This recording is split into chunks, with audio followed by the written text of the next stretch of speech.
Hi everyone, this is Mrs. Stark, your teacher for Intermediate English A, and this is the GUM video session, Parts of Speech Review 1.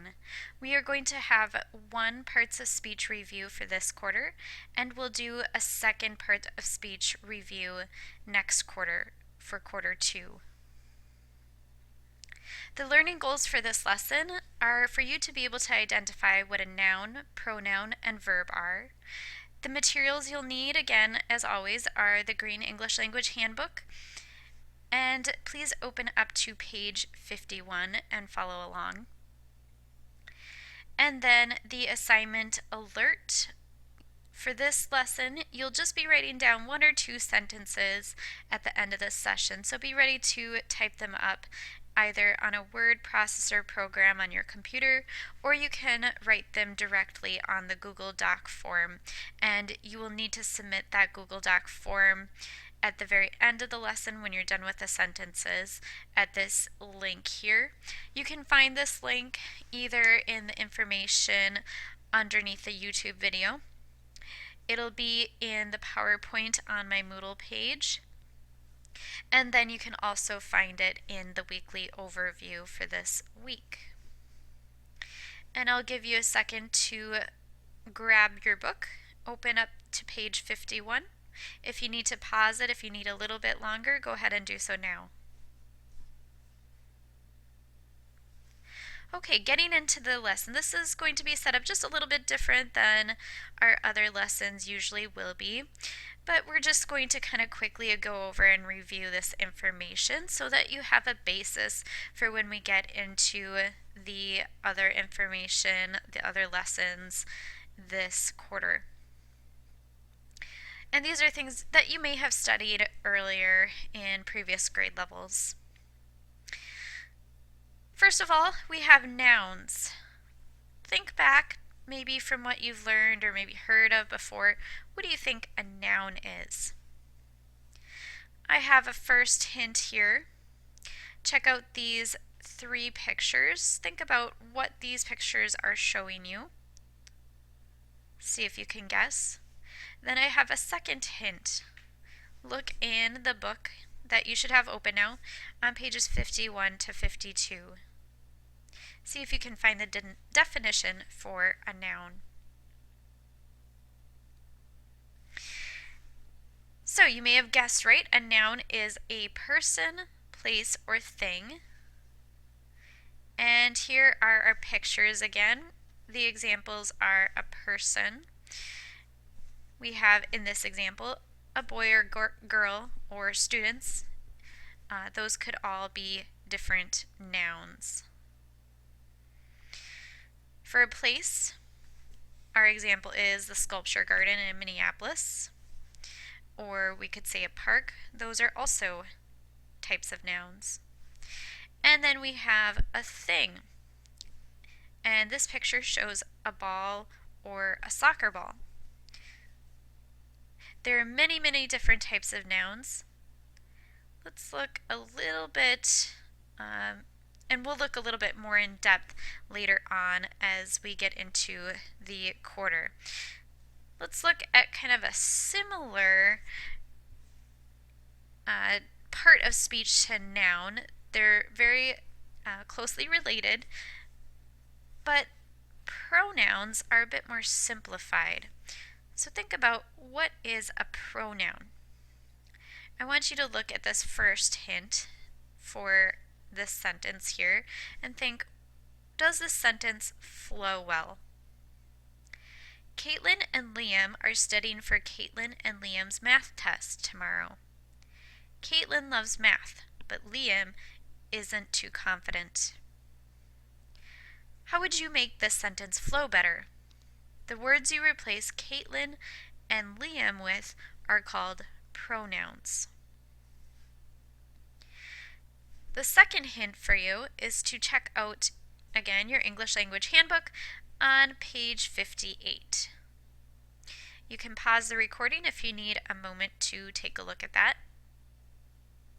And then when you're ready, restart the recording again.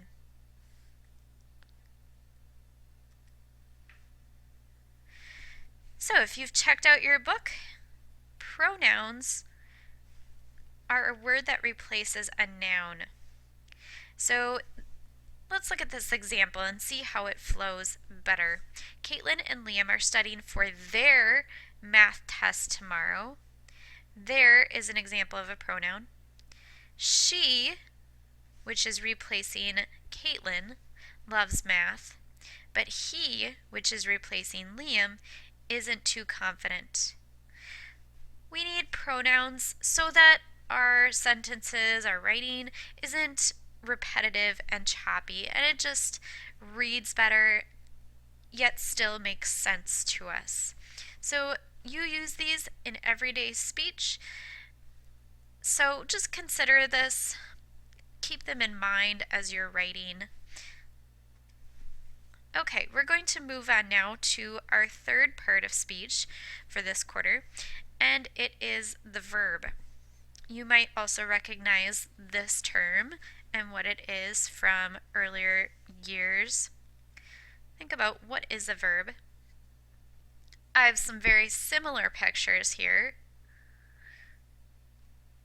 My clue to you is to think about what they're doing in each of these pictures. Your second hint is to check out your book on page 77. And I'll let you take a moment to pause the recording and look at that.